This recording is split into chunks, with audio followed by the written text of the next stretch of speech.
In 1990, two shopkeeper brothers from Amritsar walk into Vijay Mallya's luxurious bungalow in Delhi. They want to buy his company Berger Paints. Mallya greets them with a beer in hand and offers them one. The brothers are stunned. Who drinks in a business meeting? For hours, Mallya just laughs and chats, barely mentioning business. But this casual chatting is a trap. He can see how desperate the brothers are and he quietly jacks up the price. The brothers pay far more than they had planned for a company they would soon discover was a sinking ship. But Vijay Mallya had no idea he had just handed away a hidden gem. This is the story of how two shopkeepers turned a 16 crore deal into a 60,000 crore empire.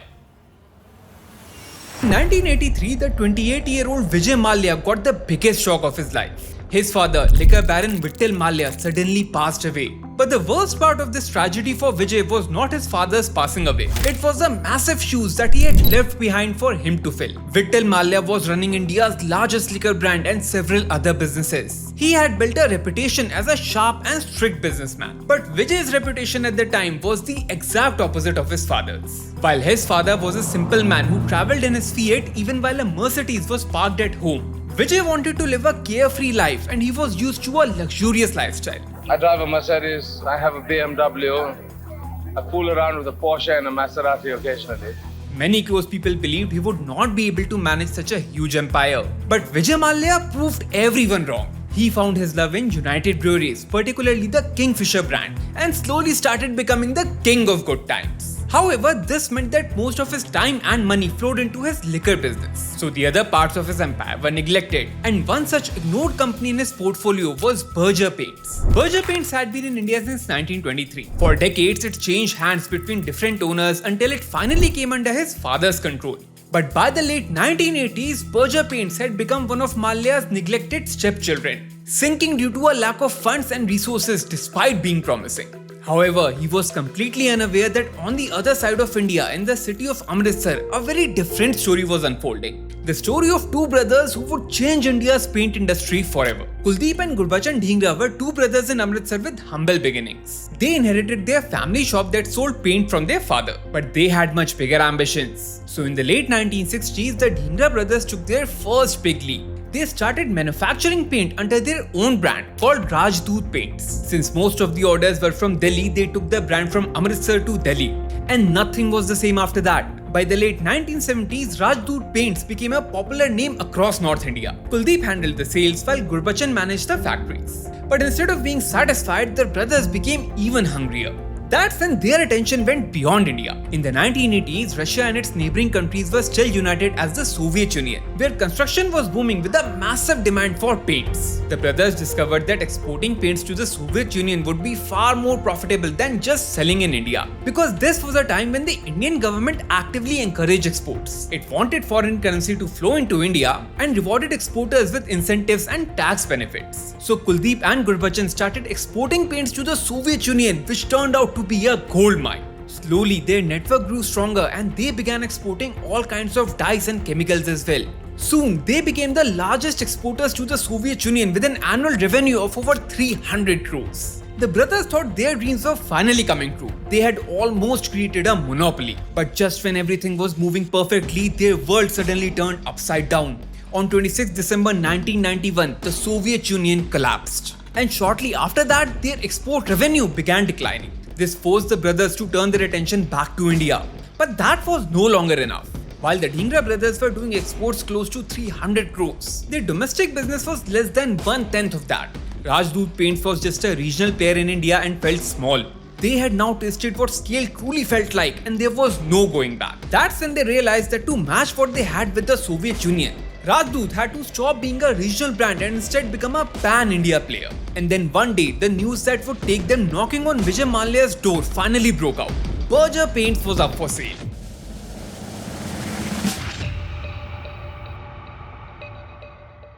By the 1990s, Mallya had realized that his heart was firmly pointed towards liquor, motorsport and lifestyle. For him, Berger Paints was dead weight, a non-core asset sitting in a struggling sector. So he made a decision to sell it and cash out with a clean exit. A struggling paint company off his hands and cash in his pocket, both of which would help him refocus on what he truly cared about. When Kuldeep and Gurbachan Dhingra heard the news that it was up for sale, they knew they had to act fast. The brothers did not doubt that Rajdoot would eventually become one of India's top 5 paint companies. But it would take years of slow growth and massive investment. With their export profits, they wanted to shorten that time. Berger Paints already had professional management and a nationwide presence. Buying it would instantly fast-track their dream. In 1990, we learned that Mr. Vijay Mallya was selling Berger Paints, and the opportunity matched our philosophy. So with the help of a mutual friend, they set up a meeting with Vijay Mallya in Delhi with high hopes of becoming India's king of paints. But the meeting turned out to be much tougher than they expected. Rajdoot Paints was like an ant in front of Berger, whose revenue was 7 times more than theirs. And they ended up making a huge mistake during the negotiations. Instead of hiding their eagerness and playing it cool, they unintentionally revealed how badly they wanted Berger Paints. The shrewd businessman in Vijay Mallya saw the eagerness and raised the price far beyond what the brothers had expected. But Kuldeep calculated that it would make sense to buy it even at a higher price. So after intense negotiations, they finally bought it. Vijay Mallya sold Berger Paints to the Dhingra brothers for 16 crore rupees. Kuldeep and Gurbachan's wildest dream had come true. The shopkeepers from Amritsar had just bought a multinational paint company. But they had no idea that they had walked right into a nightmare.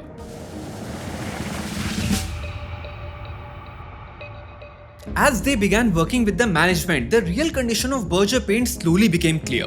Under Mallya, Berger had largely been pushed into the background. The management rarely saw the owner and the teams were left without clear goals or guidance. So the company was drifting like a ship without a captain, extremely close to disaster. Cash was dangerously running low. The company lacked funds for operations and the working capital was drying up.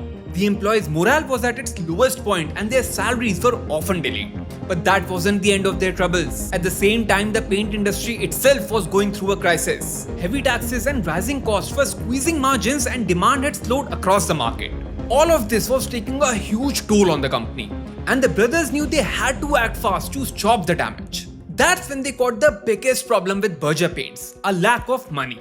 Without enough working capital, Berger was constantly spiraling into hitting roadblocks. Raw materials could not be bought in bulk, which was affecting their margins. The suppliers were not getting paid on time, so the market did not trust them. And salaries were delayed, which was bringing down employee morale.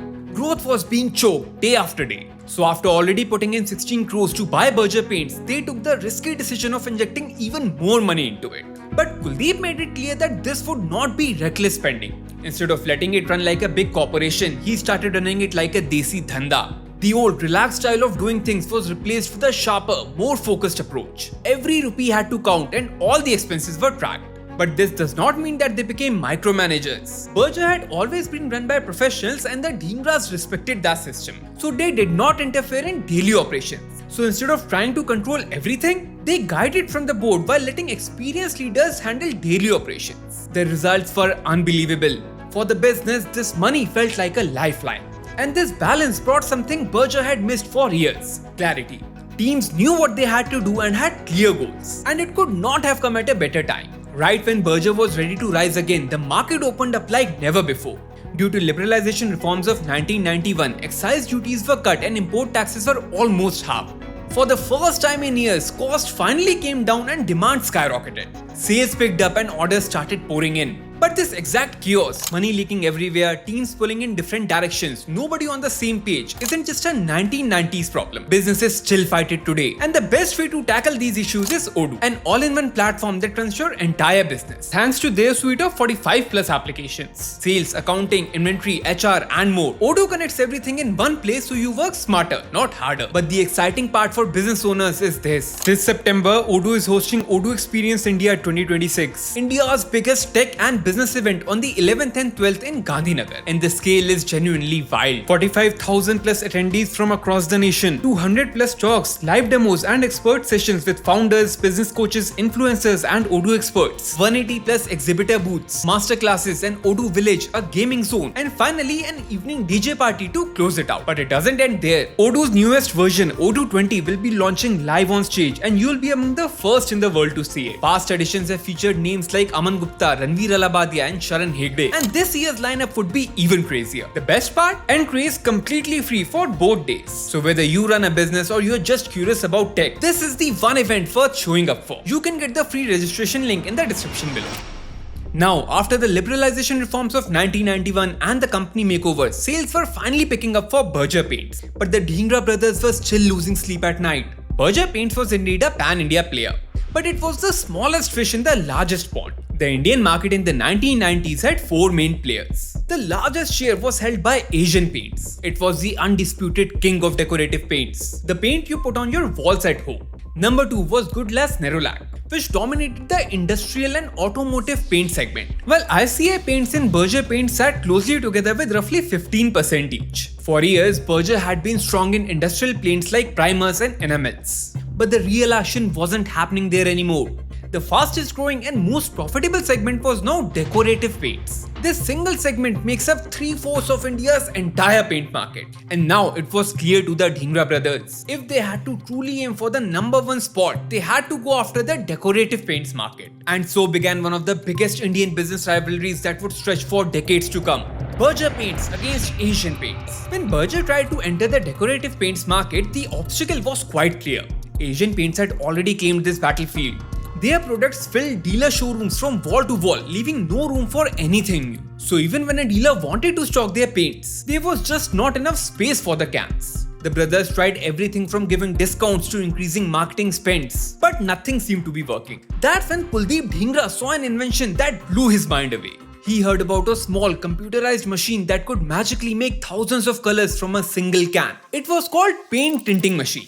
The machine was size of an ATM, but inside it had thousands of color formulas stored in its system. So instead of storing hundreds of ready-made paint colors, the dealers only kept a few base paints. When a customer asked for a specific color, the dealer simply entered its code into the color bank machine. The machine would automatically add tiny amounts of different color pigments to the base paint, giving the customer the exact shade they wanted on the spot. Dealers no longer had to stock hundreds of paint cans or worry about space limitations, and they could increase the number of color shades available from just 125 to over 5,000. This single machine could wipe out all their problems in one stroke. The Dhingras realized that this was an opportunity that could completely change Berger's future. But there was a catch. Each machine cost over 8 lakh rupees, a huge amount at that time, and convincing dealers to invest such a big amount was extremely difficult. But the brothers did not give up. Where others saw cost, they made their dealers see the opportunity. A dealer no longer had to spend to maintain a vast inventory across hundreds of colors, and they could offer customers thousands of shades on demand. They pitched it as a one-time, cost-saving and space-saving investment. And the result was mind-blowing. These paint tinting machines became Berger's biggest advantage, locking dealers into the Berger ecosystem and pulling in consumers with virtually unlimited color choices. And by the time Asian Paints caught up and started adapting the technology, Berger had already capitalized on the first mover advantage. By the late 1990s, a majority of the tinting machines in India were with Berger's dealer network. And there was no looking back after that. Sales soon climbed into thousands of crores. Combined with their product innovations and strong business principles, they grew year after year. From being invisible in the decorative paints market, Berger surged to capture nearly 20% of the market. By 2010s, it became the second largest paint player in India. And the Dhingra brothers continue growing it even today just by sticking to the same principles. Managing money properly, letting experts do the running, and keeping a laser-sharp focus on becoming the number 1 paint player. Nothing else. From running a small shop in Amritsar to leading a multinational company, the Dhingra brothers proved how far focus and determination can take you. If you made it this far, please hit the subscribe button. If you like this video, I recommend watching this one next. Until I see you in the next video, goodbye.